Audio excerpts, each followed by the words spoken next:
ரீசெண்டா அருண்ராஜ்ன்ற முன்னாள் IRS officer ஒருத்தர் தமிழக வெற்றி கழகத்துல இணைஞ்சாரு.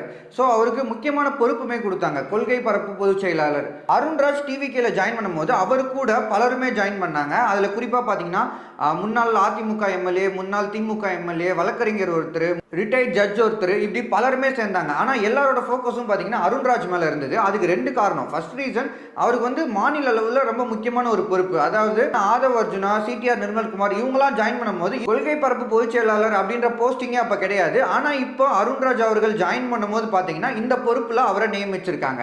செகண்ட் ரீசன் என்னன்னு பாத்தீங்கன்னா, அருண்ராஜ் வந்து ஒரு ரிட்டையர்டு ஐஆர்எஸ் ஆபீசர். இந்திய வருவாய்வு துறையில இவர் வேலை பார்த்து விஆர்எஸ் வாங்கிட்டு வெளியே வந்திருக்காரு. இந்திய வருவாய்வு துறையில அருண்ராஜ் வேலையில இருந்த போதுதான் இன்கம் டாக்ஸ் டிபார்ட்மெண்ட் விஜய் அவர்களை ரைட் பண்ணாங்க. நம்ம எல்லாத்துக்குமே தெரியும். நெய்வேலி வரைக்கும் போய் விஜயை கூட்டிட்டு வந்து விஜய்க்கு சம்பந்தப்பட்ட கிட்டத்தட்ட 30க்கும் மேலான இடங்கள்ல இன்கம் டாக்ஸ் டிபார்ட்மெண்ட் ரைட் நடத்தினாங்க. விஜய் கிட்டேயுமே இன்வெஸ்டிகேஷன், என்கொயரி எல்லாமே நடந்துச்சு. அந்த டைம்ல இன்கம் டாக்ஸ் டிபார்ட்மெண்ட் விஜய் சார்ந்து இருக்க இடங்கள்ல ரைட் பண்ண அந்த டீம்லயும், இன்வெஸ்டிகேஷன் நடத்தின டீம்லயும் அருண்ராஜ் இருந்தாரு. விஜய் வந்து அந்த இன்கம் டாக்ஸ் ரைட்ல இருந்து, அந்த இன்வெஸ்டிகேஷன்ல இருந்து வெளியே வரதுக்கு ஒரு முக்கியமான காரணம் அருண்ராஜ் தான் அப்படின்னு சொல்லி ஒரு செய்திகள் வலம் வந்தது. இதனால தான் பாத்தீங்கன்னா அருண்ராஜ் டிவிகேல இணைஞ்சது ஒரு பெரிய பேசுபொருளா மாறிச்சு. நம்ம எல்லாத்துக்குமே தெரியும். இதே கேள்வியை அருண்ராஜ் அவர்கள் பிரஸ் பீப்புளை சந்திக்கும் போது கேள்வியாவே முன் வச்சிருந்தாங்க.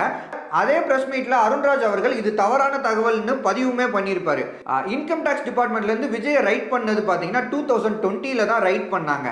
ஆனா 2019லயே அருண்ராஜ் அவர்கள் விஆர்எஸ் வாங்கிட்டு ஐஆர்எஸ் டிபார்ட்மெண்ட்டை விட்டு வெளியே வந்துட்டாரு.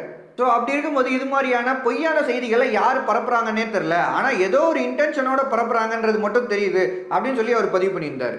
ஓவராலா இந்த விஷயத்தை நீங்க எப்படி பாக்குறீங்கன்றத கமெண்ட்ல பதிவு பண்ணுங்க.